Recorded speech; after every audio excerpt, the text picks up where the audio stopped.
Paano kung isang araw ay bigla na lamang mamulat ng mga pangkaraniwang tao na hindi naman pala nila kailangan ng isang hari para mabuhay, na sila iiral sa mundo ng matiwasay ng walang haring paglilingkuran.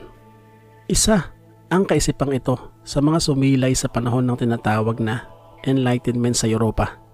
Kabilang dito ang bansang Pransya sa katapusan ng 18th century. Kung talagang mahilig kang manood ng mga patungkol sa hari, reyna o monarkiya sa Europa, may isip mo kung gaano kalakas ang kapangyarihan ng isang hari.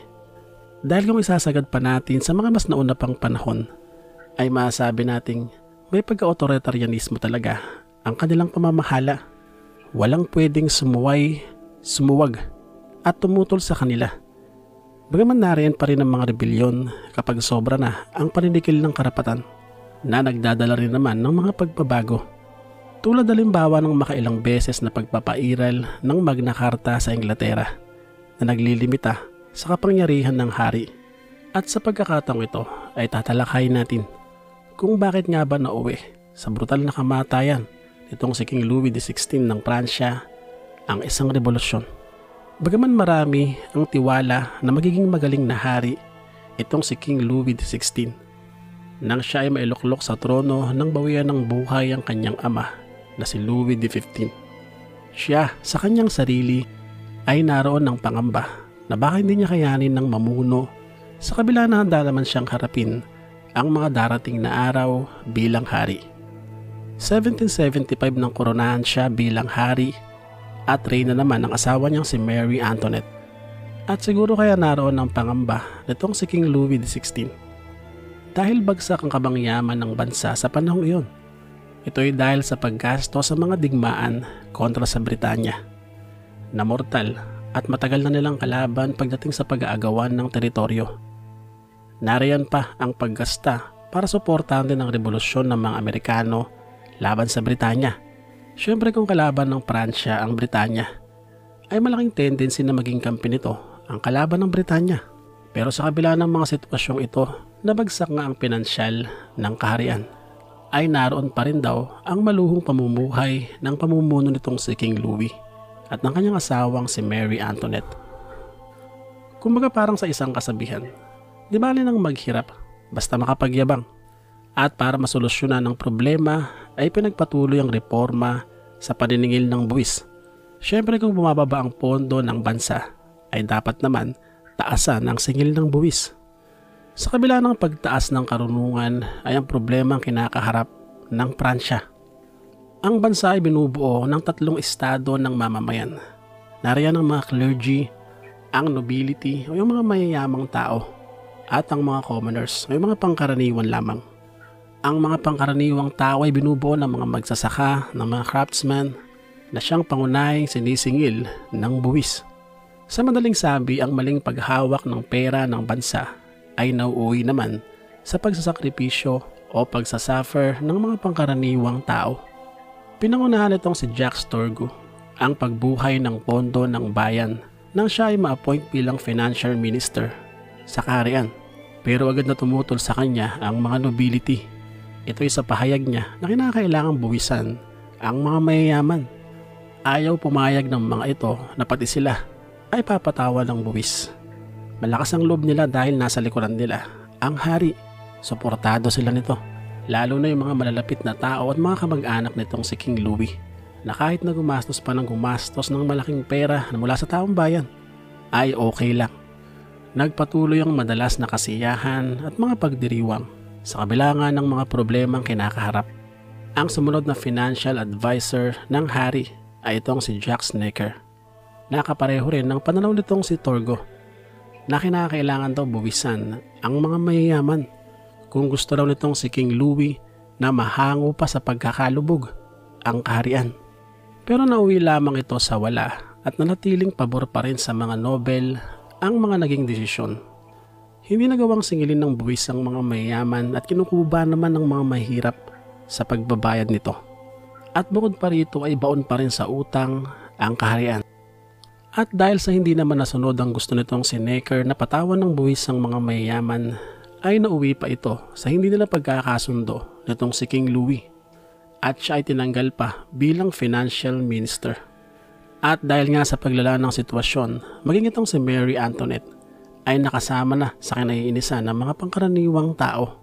Ang maluho nitong pamumuhay sa kabila ng baon sa utang ang pamunuan ng kanyang asawa. Naglabasan pa ang napakaraming paninira laban sa kanya, ang pagiging malandi niya raw at kung ano-ano pa.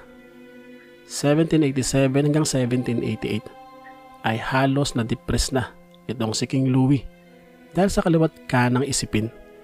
Napanghihinaan na rin siya ng kalooban at hindi niya na rin alam kung ano bang gagawin niya. Pero sa kabila na ito ay nasa likuran pa rin niya ang kanyang asawang si Mary Antoinette na nagpapalakas ng kanyang kalooban. Sa kabila ng matinding sitwasyon at ang pagkukwestiyon sa pagiging hari nitong si King Louis XVI ay bahagya naman siyang nakarecover sa depression at itinuloy niya ang pagharap sa problema. Agad siyang nagpatawag ng pagpupulong kung saan dadalo ang mga representante mula sa mga clergy, nobility at ang mga commoners. Sa pag-uusap na ito ay nabaliwala pa rin ang karapatan ng mga pangkaraniwang tao at mananatili naman ang marangyang pamumuhay ng mga nakakataas sa lipunan, dahilan para lalong mabadtrip ang mga pangkaraniwang tao. Sila ay kumala sa estado ng kaharian at bumuo sila ng isang grupo na tinawag na National Assembly na nagsusulong ng pagbabago sa konstitusyon. Dito ay maipapakita kasi ang pagiging sakim ng mga nasa alta sosyedad. Mantakin mo, sila na nga ang nakakataas sa buhay pero sila pa yung ayaw magbayad ng buwis. Kaya nga sinibak ni King Louis XVI sa pwesto itong si Necker dahil yun ang isinusulong niya. At nag-focus pa rin ang kaharian sa paniningil ng buwis sa mga maliliit na tao. At dito na nga sa pagkakataong ito ay sisiklab na ang revolusyon kung saan ang mga pangkaraniwang tao ay nilusob ang kastilyo ng Bastille kung saan nakatago ang mga sandata at ang mga pulbura para magamit ang mga ito. Nagawa ng taong bayan ang bagay na ito sa tulong ng ilang mga sundalong nakikisimpatya sa kanila. At dito ay magsisimula na nga ang malawakang revolusyon sa bansa. Ang pagkakamali nitong si King Louis na kampihan ng mga mayayaman ay magdadala sa kanya sa malaking problema. Haharapin niya ang galit ng halos o mahigit 70% ng populasyon ng kanyang nasasakupan matapos makakuha ng mga armas sa Bastille. Makalipas ang 3 buwan ay tinungo naman ng mga revolusyonaryo ang kinalalagyan nitong si King Louis sa Versailles. Ito ay noong October 5, 1789. Galit na galit ang mga taong bayan na karamihan ay mga Parisian at gustong gusto na nilang alisin at wakasan ang pamumuno nitong si King Louis at ang kanyang marangyang asawa na si Mary Antoinette. At nang sila ay masukol na, ay napilitan na lamang silang sumuko sa mga revolusyonaryo at ang pamilya nitong si King Louis ay dinala sa Pransya bilang bihag. Dito sa pagkakataong ito ay narealize nitong si King Louis na nabigo siyang maayos ang kinakaharap niyang problema at sa tingin niya ay magiging mapait pa ang kahihinatnan nito. Kaya naman noong 1791 ay nagtangka siyang tumakas kung saan ay nahuli siya. At dito na sa pagkakataong ito ay hahatulan na siya ng kamatayan sa kasong treason. At matapos ito ay magwawakas na rin ang matagal na pamumuno ng monarkiya sa Pransya at sisilang ng isang republika na may diwa ng demokrasya. At makalipas naman ng ilang buwan ay sinunod namang hinatulan ng kamatayan ang asawa nitong si King Louis na si Mary Antoinette. Bagaman masabing malakas na kapangyarihan ng pagiging hari o pangulo, ay mahirap pa rin nakalaban ang galit ng mga mamamayan, lalo na ang gutom at ang salat na karapatan. Ang mga ganitong sitwasyon ng mga maliliit na tao na nasasakupan nitong si King Louis XVI ang hindi man lang niya nakita o napansin. Pagkus ay mas pinahalagahan pa niya ang kapakanan ng mga nakakataas sa lipunan na nagdala naman sa kanya sa mapait na kapalaran. Muli maraming salamat sa inyo mga pao sa inyong pagsama sa video natin sa araw na ito. At kung hindi ka pa nakasubscribe, maaari ka na mag-subscribe at pindutin mo na rin ang notification bell nang sa ganun ay makasunod ka sa mga susunod nating topic. At muli, maraming salamat sa inyong mga paos at see you sa next episode. Bye bye.